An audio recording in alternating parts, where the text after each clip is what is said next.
Hello everyone, you are welcome in chemistry classes.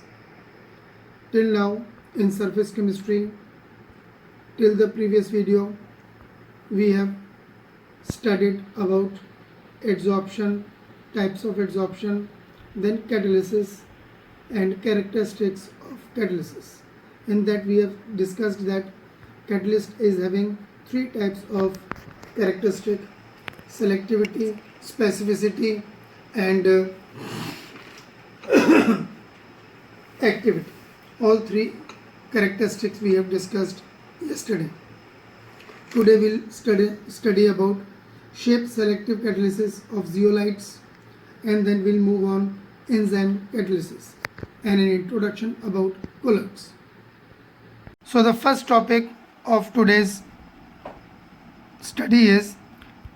video is shape selective catalysis by zeolite.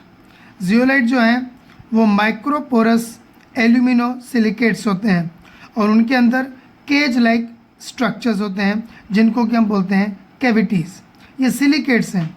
Class 11th में group 14 में last topic आपने ज़रूर पढ़ा होगा.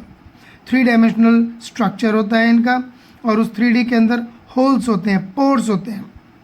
तो उन्हीं पोर्स के साइज़ के बेस पर हम उनको कैटलिस्ट की तरह यूज़ करते हैं, इसीलिए इनको हम बोलते हैं shape selective catalysis. The catalytic action that depends upon the pore structure of the catalyst and the size of the reactant and product molecules is known as shape selective catalysis. यानी दो चीज़ें आ गई, पोर का structure और reactant and product के molecule का size, ये दोनों कंपैरेबल होंगे तो उस कैटलिसिस को हम बोलते हैं shape selective catalysis. Zeolites are, अब मैं इनके बारे में बता रहा हूँ, microporous alumino silicates with general formula MX/N AlO2X SiO2y.MH2O. यहाँ पर MH2O है वाटर ऑफ क्रिस्टलाइजेशन और ये जो N है, this N represents valency of metal. तो बहुत टाइप के जियोलाइट्स होते हैं, जैसे कि सोडियम एल्यूमिनो सिलिकेट. पिछले साल आपने पढ़ा था हार्ड वाटर को सॉफ्ट वाटर में काम करने के काम आता है. तो ये जियोलाइट जो होते हैं, these are 3D network silicates with honeycomb like structure. Honeycomb सबने देखा होगा, आजकल बहुत सारे कूलर आ रहे हैं मार्केट के अंदर, उन पर जो पैड लगे होते हैं उनका भी हनी कॉम्ब स्ट्रक्चर होता है. Honey comb like structure having pores of size 260 to 740 picometres. इस रेंज के पोर साइज होते हैं उसके अंदर. So the catalytic activity depends upon size of pores और कैविटीज और केजेस प्रेजेंट इन देम. अब इन पोर्स के अंदर, that is the important point और यही इसका मेन पार्ट है, pores can trap only those molecules whose size is small enough to enter और लीव द कैविटीज़. यानी इन्हीं पोर्स के बराबर के साइज, मतलब कंपेरेबल साइज वाले मॉलिक्यूल्स जो कि उन पोर्स के अंदर जा सकते हैं और बाहर आ सकते हैं, उनके लिए ये कैटलिस्ट की तरह काम करता है. उसी के बेस पर इनका सिलेक्शन होता है. दस जियोलाइट्स एक्ट एज मॉलिक्यूलर सीव, यानी कि मॉलिक्यूल के बराबर की छलनी है. ये सिर्फ उन्हीं मॉलिक्यूल्स को अंदर ट्रैप करेगा जिनके के साइज उनके पोर्स के कंपैरेबल है. और सेलेक्टिव एड्जॉर्बेंट, सेलेक्टिव क्यों है? क्योंकि वही मॉलिक्यूल एड्जॉर्ब हो सकते हैं उन पोर्स के अंदर जिनके साइज उसके बराबर है. These are widely used as catalyst in petrochemical industries. For example, petrochemical industry मतलब जहाँ पे पेट्रोलियम प्रोडक्ट्स बनते हैं. फॉर एग्जाम्पल ZSM5, ये एक जियोलाइट का नाम है. इसका फुल फॉर्म है zeolite sieve of molecular porosity 5. तो this zeolite is used as a catalyst to convert alcohol into gasoline या पेट्रोल. यानी एल्कोहल का वो डिहाइड्रेशन कर देता है. जब आपको पता है एल्कोहल में से वाटर निकल जाता है तो क्या बनता है? एल्कीन, यानी कि हाइड्रोकार्बन. तो गैसोलीन और पेट्रोल क्या होते हैं? हाइड्रोकार्बन. तो इसके साथ ही इस चैप्टर का सेकेंड पार्ट का जो कैटलिस्ट वाला पार्ट है, शेप सेलेक्टिव कैटलिसिस वाला, वो ख़त्म होता है. अब हमने पढ़ा था अभी तक solid act as good catalyst, gas act as good catalyst, लेकिन लिविंग बींग्स के अंदर जो बायोकेमिकल रिएक्शंस होती हैं, जैसे कि बायोकेमिकल प्रोसेस, जैसे कि डाइजेशन ऑफ फूड है ना, प्रोटीन्स का डाइजेशन, और भी बहुत सारे लिविंग बींग के अंदर जो प्रोसेस होते हैं वो उनको कैटलाइज करती हैं एंजाइम्स। तो अगला टॉपिक हमारा है एंजाइम कैटलिसिस। एंजाइम कैटलिसिस के लिए मेन टॉपिक है एंजाइम। एंजाइम क्या चीज़ है? वैसे हम बायोमोलिक्यूल चैप्टर में डिटेल में ज़रूर पढ़ेंगे कि एंजाइम क्या है, फिर भी इंट्रोडक्शन के लिए समझ लीजिए। Enzymes are globular proteins which act as biocatalyst. ये क्या है? ग्लोबुलर प्रोटीन्स है। ये ग्लोबुलर प्रोटीन्स वो प्रोटीन्स होती हैं जो ग्लोब्यूल की शेप में होती हैं और वाटर सोल्यूबल होती हैं। तो ये एंजाइम जो है कैटलिस्ट की तरह काम करेंगी, तो इसीलिए हम इनको बोलते हैं बायोकैटलिस्ट, क्योंकि लिविंग बींग के अंदर यूज़ हो रही हैं। एग्जाम्पल कुछ एंजाइम्स के बता रहा हूँ मैं आपको। Diastase enzyme, invertase enzyme, जाइमेज enzyme, urease enzyme and so on. कुछ एग्जाम्पल दे रहा हूँ जो एंजाइम कैटलिसिस के हैं। सुक्रोज यानी कि चीनी, sugar plus water, invertase enzyme के प्रेजेंस में कन्वर्ट हो जाता है ग्लूकोज और फ्रुक्टोज में।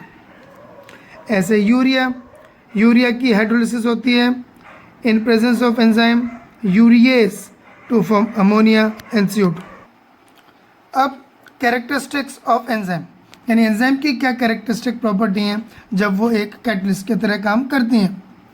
Enzymes possesses very high catalytic activity, यानी कि बहुत ही हाई लेवल तक ये रिएक्शन के रेट को बढ़ा देते हैं। These can increase the rate of reaction by 10⁸ to 10⁻10 times, यानी इतना फास्ट कर देती हैं। मैं एक बहुत सिंपल एग्जांपल देता हूँ एंजाइम की कैटलिटिक स्पीड के बारे में, कि जो एक रोटी हम खाते हैं या एक पीस ब्रेड का हम खाते हैं, बिना एंजाइम्स के, बिना कैटलिस्ट के, एंजाइम कैटलिस्ट के हमको कम से कम 20-30 साल लग जाएंगे उस स्टार्च को डाइजेस्ट करने में। लेकिन एंजाइम्स होती हैं हमारी बॉडी में, माउथ में, स्टमक में, तो स्टार्च को कितना फास्ट डाइजेस्ट कर लेते हैं। या आप ऐसे समझ सकते हो कि अगर सुबह 7 बजे आपने एक पराठा खाया है तो स्कूल पहुंचने के बाद फर्स्ट सेकंड पीरियड में ही बच्चों को भूख लगने लग जाती है। इसका मतलब क्या हुआ कि जो एंजाइम है वो इतना फास्ट डाइजेशन करती हैं, इतना फास्ट कैटलाइज करती हैं रिएक्शन को कि बस सोचने वाली बात है, या हम सोच ही नहीं सकते। अब ये समझ लीजिए, these are highly specific in nature, मतलब one enzyme can catalyse only one reaction. यानी कि जैसे कि एक एग्जांपल है, हम सुक्रोज को अगर इन्वर्टेज कैटलाइज करेगी तो इसका मतलब है इन्वर्टेज के अलावा कोई और एंजाइम सुक्रोज को कैटलाइज नहीं कर सकती। यूरिया को अगर यूरिएज कैटलाइज कर रही है तो यूरिएज के अलावा कोई और दूसरी एंजाइम कैटलाइज नहीं करेगी to convert into ammonia and CO2। इतनी स्पेसिफिक होती है। Extremely small quantity is sufficient. ऐसा ही नहीं कि एंजाइम बहुत सारी हो तो स्पीड फास्ट होगी, ऐसा नहीं। ये हमने शुरू में बता दिया है कि कैटलिस्ट हमेशा कम क्वांटिटी में होनी चाहिए और कम ही बहुत इफेक्टिव होती हैं। Extremely small quantity is sufficient. अब जैसे मान लीजिए किसी को डाइजेशन प्रॉब्लम है, किसी ने कहा भाई एंजाइम तुम्हारी बॉडी में काम नहीं कर रहे हैं, तो पता चला तुमने मार्केट में कुछ दवाइयाँ आती हैं जिनमें एंजाइम्स होती हैं, जैसे एरिस्टोजाइम नाम की एक सिरप आती है, एक डायस्टेज नाम से एक सिरप आती है, डिजीप्लेक्स नाम से सिरप आती है, उनमें एंजाइम्स होती हैं। अब आप सोचो भाई हम एक बोतल पूरी पी लें और खूब सारा खाना खा के हम उसको डाइजेस्ट कर लें, ये पॉसिबल नहीं है। वो स्मॉल क्वांटिटी इफेक्टिव है, ज़्यादा क्वांटिटी उतनी इफेक्टिव नहीं है, क्वांटिटी कम ही होनी चाहिए। नेक्स्ट पॉइंट है कि next characteristic, these are efficient at an optimum temperature, जो बॉडी टेम्परेचर है 37 degree centigrade, and at optimum pH that is 7। Reason बता रहा हूँ, एंजाइम क्या है? ग्लोबुलर प्रोटीन्स है। अगर टेम्परेचर 37 डिग्री से ज़्यादा हो जाए, 40-45, या कम हो जाए 0.5, या pH 7 से ज़्यादा हो जाए, 9, 10, 11, एल्कलाइन बहुत ज़्यादा है, 7 से बहुत कम, 5, 4, 3, 2, 1, तो वो जो ग्लोबुलर प्रोटीन है, जो एंजाइम है, उनकी डीनेचुरेशन हो जाती है। और अगर वो डीनेचर हो गए तो फिर उसकी एंजाइम की कैटेलिटिक पावर डिस्ट्रॉय हो जाती है। लेकिन कुछ ऐसी भी एंजाइम्स होती हैं जो बहुत ही हाईली एसिडिक मीडियम में काम करती हैं। कुछ स्पेसिफिक एंजाइम ऐसी भी हो सकती हैं जो एल्कलाइन मीडियम में काम करती हैं। मैं एक एग्जांपल बता रहा हूँ, हमारे स्टमक में गैस्ट्रिक जूसेस होती हैं, कॉन्सेंट्रेट HCl होता है, वहाँ पे pH 1 के लगभग होता है, तो वहाँ पर जो एंजाइम है फूड को डाइजेस्ट करने के लिए वो उस 1 pH पर इफेक्टिव है, तो वो स्पेसिफिक एंजाइम है, हर एंजाइम नहीं ऐसा होती है।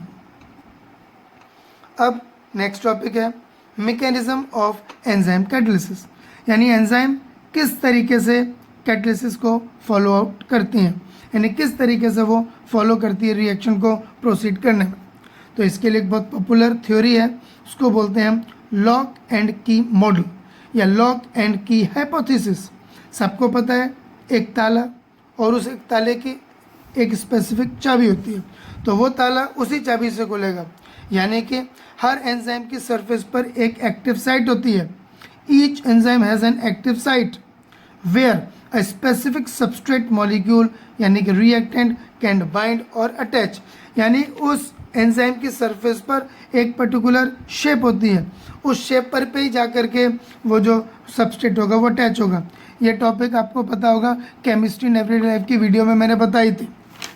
This combination is called as enzyme substrate complex. याद करो, केमिस्ट्री इन एवरीडे लाइफ में बताया मैंने, सेम यही। This further decomposes to form product. इसको हम ऐसे समझ सकते हैं, फर्स्ट स्टेप में enzyme combines with substrate to form enzyme substrate complex, then enzyme substrate complex will break up into enzyme product complex, and after that enzyme product complex will finally break up into enzyme and product will be obtained। तो आज की video में हमने दो topic main cover किए हैं। ये दोनों टॉपिक दो नंबर के एग्जाम में आते हैं। एक shape selective catalysis by zeolite, बहुत इंपॉर्टेंट टॉपिक है, उसको अच्छे से याद कर लीजिए with specific example of ZSM5। दूसरा हमने डिटेल में पढ़ लिया एंजाइम्स के बारे में और एंजाइम कैटालिसिस के बारे में और उसके मॉडल यानी मैकेनिज्म ऑफ एंजाइम कैटालिसिस। अब अगली वीडियो में हम लोग शुरू करेंगे नया टॉपिक यानी कि third part of this chapter and that is colloids. Okay.